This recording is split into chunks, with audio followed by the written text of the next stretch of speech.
Hello दोस्तों, आप सभी का स्वागत है फाइन स्टडी पे। और दोस्तों, आज के इस वीडियो के अंदर हम लोग क्लास 10th संस्कृत के टॉप 30 ऑब्जेक्टिव क्वेश्चन को देखेंगे। ये सारे के सारे क्वेश्चन आपके एग्जाम में आए हुए क्वेश्चन हैं और सभी के सभी क्वेश्चन काफ़ी इंपॉर्टेंट क्वेश्चन है, तो वीडियो को आप लोग शुरू से लेकर के एंड तक ज़रूर देखिएगा। चलिए हम लोग शुरू करते हैं पहले नंबर क्वेश्चन के साथ। पहला नंबर क्वेश्चन आपसे कहता है मंगलम पाठ में कैसे मंत्र संकलित है। तो इसका उत्तर होगा मंगलम पाठ में पद्यात्मक मंत्र संकलित है। तो ऑप्शन नंबर बी इसका बिल्कुल ही राइट आंसर होगा, पद्यात्मक।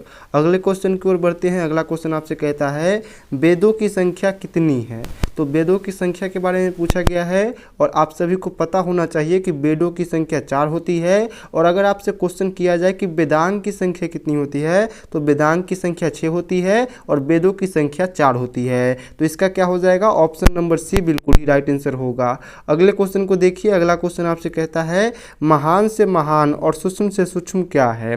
ये क्वेश्चन 2021 के एग्जाम में आया हुआ है और इसका उत्तर होगा कि महान से महान और सूक्ष्म से सूक्ष्म क्या होता है, तो आत्मा होता है। तो ऑप्शन नंबर क्या हो जाएगा इसका, बिल्कुल ही सी राइट आंसर। अगले क्वेश्चन को हम लोग देखेंगे। अगला क्वेश्चन आपसे कहता है सदा किसकी जीत यानी कि जय होती है।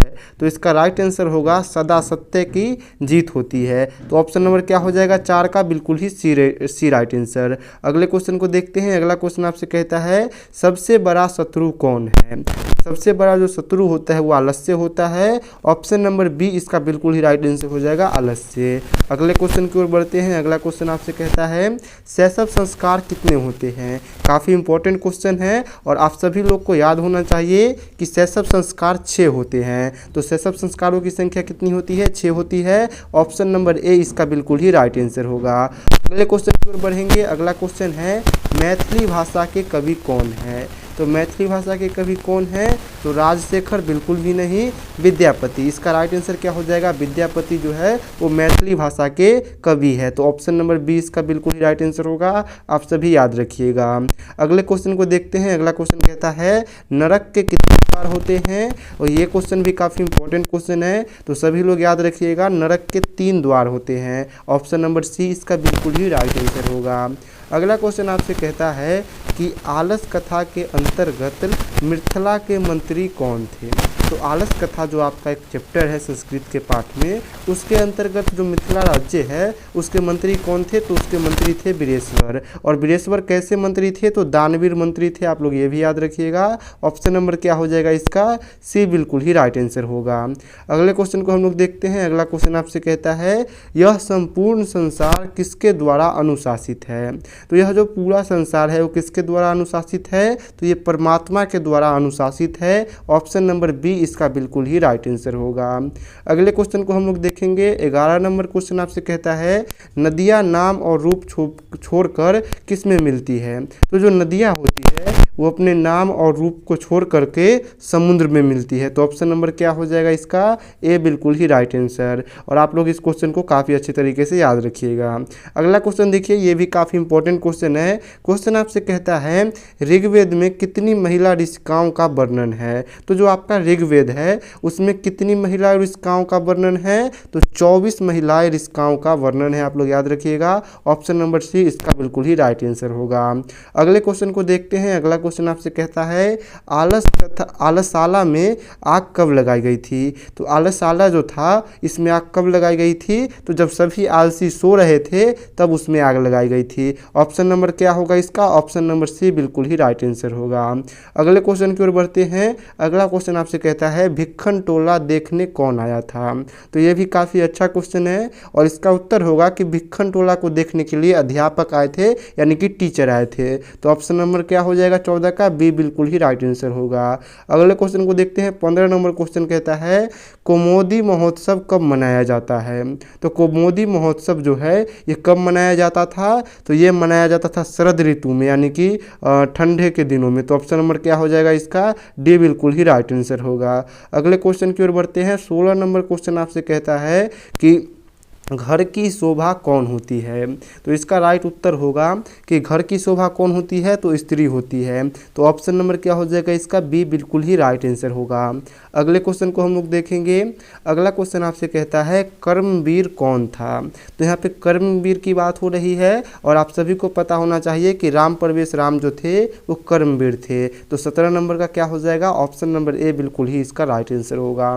अगले क्वेश्चन की ओर बढ़ते हैं। अगला क्वेश्चन आपसे कहता है कुल संस्कार कितने होते हैं? ये काफ़ी ज़्यादा वीवीआई क्वेश्चन है कि कुल संस्कारों की संख्या कितनी होती है, और ये आपको पता होनी चाहिए कि कुल संस्कारों की संख्या 16 होती है। तो कुल संस्कार कितने होते हैं? 16 होते हैं। ऑप्शन नंबर ए इसका बिल्कुल ही राइट आंसर होगा। अगला देखिए 19 नंबर क्वेश्चन आपसे कहता है आर्य समाज के संस्थापक कौन थे? तो आर्य समाज के संस्थापक कौन थे? तो आप सभी को पता होना चाहिए दयानंद थे, और दयानंद का पूरा नाम क्या था? स्वामी दयानंद था। तो ऑप्शन नंबर क्या हो जाएगा इसका? ऑप्शन नंबर बी बिल्कुल ही राइट आंसर होगा। अगले क्वेश्चन की ओर बढ़ते हैं। अगला क्वेश्चन आपसे कहता है स्वामी दयानंद का जन्म कब हुआ था? ये भी काफ़ी इंपॉर्टेंट क्वेश्चन है कि स्वामी दयानंद का जन्म कब हुआ था। तो इनका जो जन्म हुआ था वो 1824 ईस्वी में हुआ था। तो 20 नंबर क्वेश्चन का ऑप्शन नंबर बी 1824 बिल्कुल ही राइट आंसर होगा। अगले क्वेश्चन की ओर बढ़ते हैं। अगला क्वेश्चन आपका 21 नंबर है कि रूप की रक्षा किससे होती है? 21 नंबर क्वेश्चन काफ़ी इंपॉर्टेंट क्वेश्चन है और आप लोग याद रखिएगा रूप की रक्षा जो होती है वो मिर्जा से होती है। तो 21 का क्या हो जाएगा? ऑप्शन नंबर सी यानी कि मिर्जा बिल्कुल ही राइट आंसर होगा।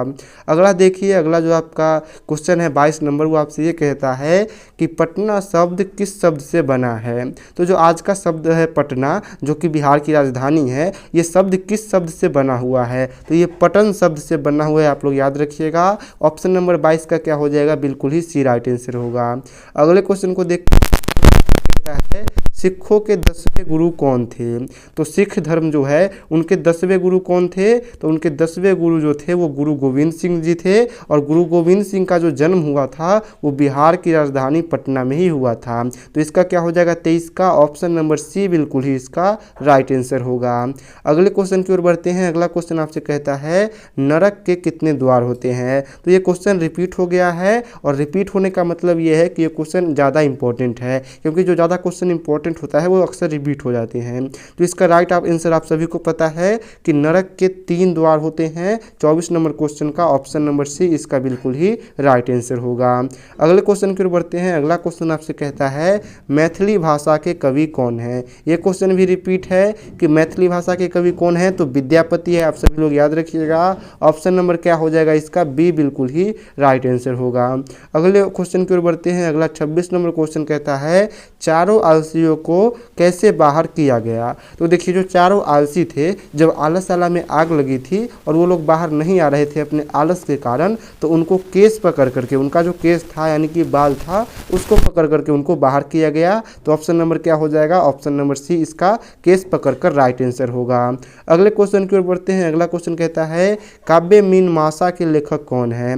तो काव्य मीमांसा के लेखक है, आप सभी लोग याद रखिएगा, राजशेखर। और 27 नंबर क्वेश्चन का हो जाएगा ऑप्शन नंबर ए बिल्कुल ही राइट आंसर। अगले क्वेश्चन की ओर बढ़ते हैं। 28 नंबर क्वेश्चन आपसे कहता है भारत महिमा पाठ में किस देश की महिमा का वर्णन है? तो जैसा कि चैप्टर का नाम है भारत महिमा, तो इसमें किस देश की महिमा का वर्णन है? तो अपने देश यानी कि भारत की ही महिमा का वर्णन किया गया है। 28 नंबर का क्या हो जाएगा? ऑप्शन नंबर सी बिल्कुल ही राइट आंसर।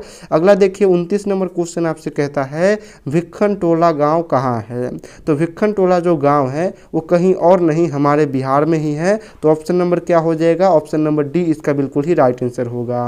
अगले क्वेश्चन की ओर बढ़ते हैं। अगला क्वेश्चन 23 नंबर क्वेश्चन आपसे कहता है आलसशाला में आग कब लगाई गई थी? तो ये क्वेश्चन भी रिपीट है, आप सभी लोग को पता होना चाहिए कि आलसशाला जो है उसमें आग लगाई गई थी जब सभी सो रहे थे, और सभी कौन थे? तो वो सभी आलसी थे। तो ऑप्शन नंबर क्या हो जाएगा इसका? सी बिल्कुल ही राइट आंसर होगा। तो चलिए दोस्तों, आज का वीडियो हम लोग यहीं पे समाप्त करते हैं। अगर आपको वीडियो पसंद आया होगा तो वीडियो को लाइक और अपने दोस्तों के साथ शेयर जरूर कीजिएगा।